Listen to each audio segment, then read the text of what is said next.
Hello, everyone. Yes, you haven't seen me in a while. I will explain my location in a second, but this is a totally impulsive, not planned at all. As you know, I could not turn it. Okay. I could not have possibly planned it because I did not plan to be outside in a ball field. Without, but at the ball field. But I'm going to explain that to you in a second. But I had just been doing a lot of thinking, and I said, as I am in this process of preparing, I did a post on my Facebook page earlier this week where I had stated that I was going to that I was reassessing some things and just setting up, just reassessing, realigning, reassigning, restructuring. And that's what I'm doing. And so today it was interesting because today I watched, okay, first of all, you guys, I did not know Biz Marquis had passed away. No, don't judge. I just didn't know. I'm just telling you I didn't know. And I saw something posted on Facebook. I don't know where I saw it posted. It was something about him, but I didn't, a few weeks ago, but I didn't pay close attention to what it said. So I'm going to tell you how I found out that he passed away. So this morning when I went on YouTube to watch my church's service, I saw Biz Marquis funeral, and I was like, funeral? I said, oh my God, he died? And that was literally my reaction. I was very surprised to learn that he had passed away. So after service, I had said, trying to get my phone situated. I'm in the sun. I'm trying to, can y'all see me? You can see me. It's me.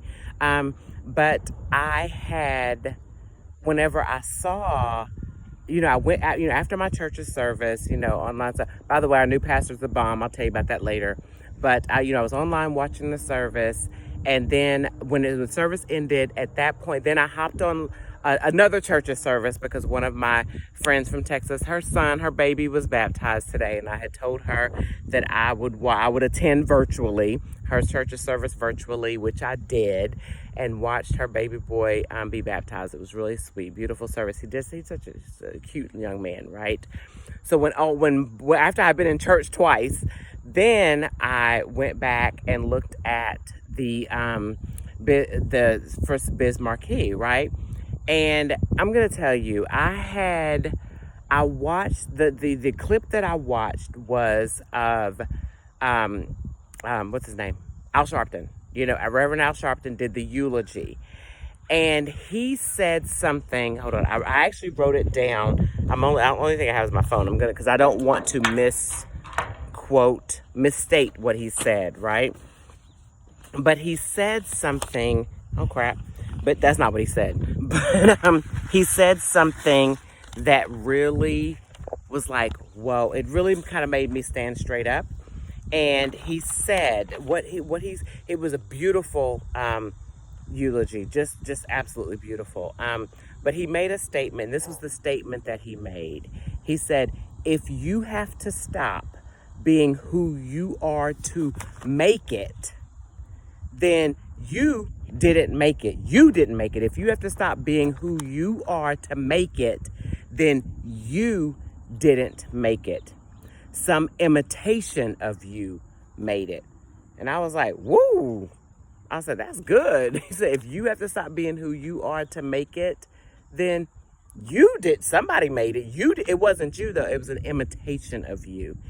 And then another statement that he said was in his eulogy. He said, he's talking about Biz Marquis, and he said he broke down doors that we didn't even know were there because he never wanted to be accepted for anything other than what he was. Read again. So yeah, I actually typed, I wrote it, it was good. I wrote it down, typed it because I wanted to save it, right? He broke down doors that we didn't even know were there because he never wanted to be accepted for anything other than what he was. And it's windy out here, so let me put this back in this folder before it blows all over the place. But when he said that, you guys, I was like, yo, that's deep. And I said, I get that.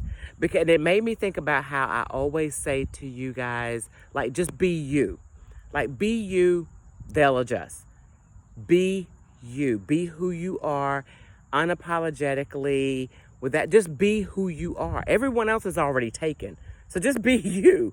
Be you, and they'll adjust, right? And if they'll get in where they fit in, and if they don't fit, then to the left, right? So when I started thinking about that, and thinking about what, Reverend Al was saying about Biz Marquis, and just how I have just been in this reset and restructuring. And and I'm going to tell you the reason that I'm at this field, right? I intentionally came to the park, right? That's why I'm like on my phone, and I'm not sitting in front of my computer screen. I'm a little sweaty and hot because it's hot out here. But I came to the park for a reason, because a lot of you watching this video, Demetra Tate. You know the Demetra Tate, the professional, Demetra Tate, the one that was the VP and all this stuff. And y'all, her, right? But in the beginning, before there was a Demetra Tate, there was a Demetra Fielder. Fielder is my maiden name, for those who don't know that. There was a Demetra Fielder, right? And it was one of those things, and I'm going to tell you, Demetra Fielder, really, like, the lessons that she learned, that when I think back to in the beginning, that's why I think I just decided I'm going to title this video In the Beginning. I don't know what I'm going to title it whenever I'm finished, right? But I had, like, a lot of the lessons that I grew up playing sports. Now, those who know Demetra Fielder know the sports person. I did every sport with the word ball in it. I played basketball, volleyball, like, just everything. Softball. Oh, I was no joke with softball. That's why it's kind of funny that I'm actually at the ball, well, I don't know if they play base. I don't know who plays out here, but it's a ball field, right?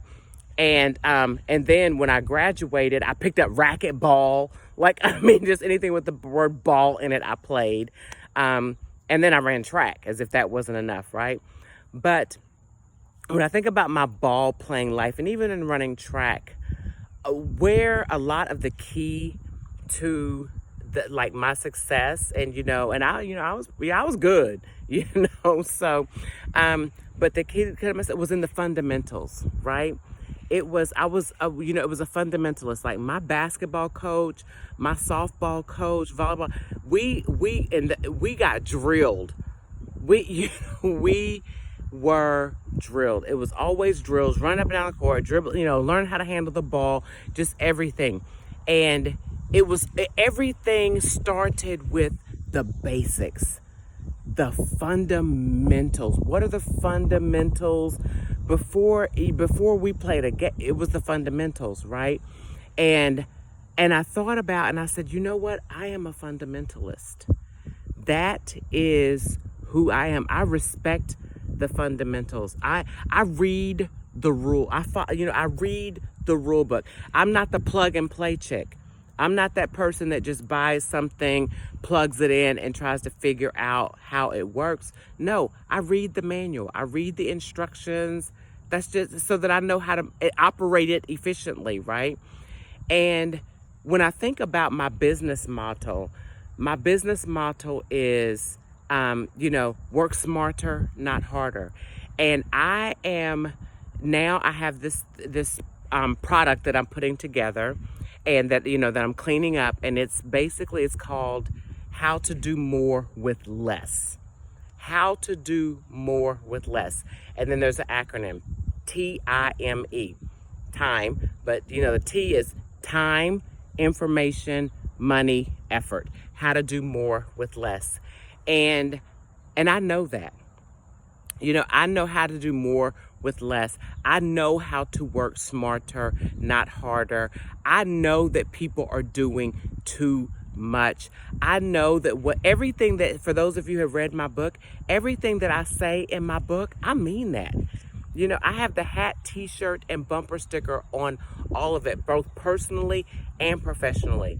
And I am about to just let that just really set it off, because I know what I'm talking about. I might not know that, but this, I know this, and I know that this works, and I have an evidence-based practice to prove it.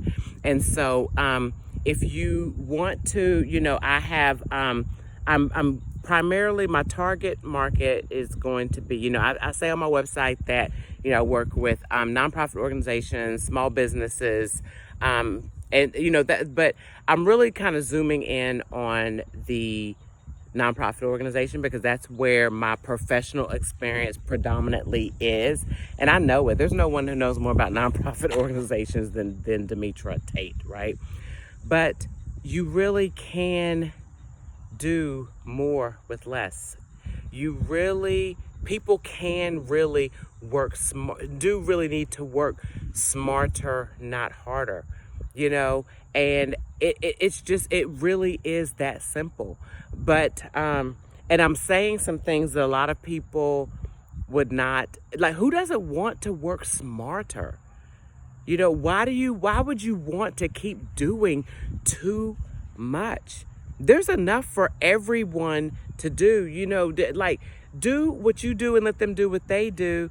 And that's really what I'm working on. And I came to this field today intentionally because I'm resetting. It's like, let's get back to the basics, you know, the fundamentals, the simple things. And you can do, and yes, there's a lot that we can innovate and we can create and we can do, you know, we can do more with a lot, but we can also do more with less, and then leave what's left over to innovate and create some new stuff, right? And so that's what I'm working on, and that's why I'm at this field, because, you know, I've been out here for a minute just looking at the field. There's some kids playing soccer on the other side. I didn't play soccer. The word ball's not it. There's a ball in soccer, but the word ball is not in the name of the sport. I didn't play soccer. But my daughter played lacrosse. There's a ball in that. I ain't know nothing about that either. But what I know, I know. And you really can do more with less. T.I.M.E. It absolutely can be done. And I can prove it. And I can prove it. And people, look, and I know this, you know, I know this, and I'm not changing. You know, someone reached out to me, and I'm going, and this is the only business I'm doing. I shared with you all a post where, about when I had the seizure, and I was in the hospital for 3 days, and, you know, almost killing myself. If nothing else proved that you could do more with less, me having that seizure and I was a senior executive position. They got that stuff done while I was laid in the hospital looking like looked up to everything but the kitchen sink. I bet you they got that stuff finished, and I wasn't there, you know? And when I came back in a different thing. They got it done, you know? So, and I'm not saying this to take anyone's job or anything like that, but it's just like, we're doing too much. You're overthinking, and you're just, and all this overthinking, it's like you're overthinking, you're doing too much, and then you're mismanaging and misusing the resources that you have, and you're just wasting time. You're you know, time, information, money, and effort is being wasted. You know what I mean? It's like you can do more with less, and I can prove it. So I just want to share that with you all. So don't be surprised. You know, don't be surprised. Like, I am putting my money where my mouth is. I know what I'm talking about. Like I said, I might not know that, but this I do know. And in the words of, my paper fell again. As he said, you know, if you have to stop being who you are to make it, then you didn't make it. Some imitation of you made it. And your girl's not, this is me. I'm only going to be me. They can be that. I'm doing this, right? And I'm going to win, because I'm living that wins only life. Okay. All right. So, and now I got a suntan, because I got some good natural vitamin D out here with this sun beating on me. But yeah, I got this just sitting out in this field. Back to the basics. Yep. All right. So love you guys. Stay connected. Keep trusting yourself to be the expert, and don't let anyone take anything away from you that is for you. Okay. Bye.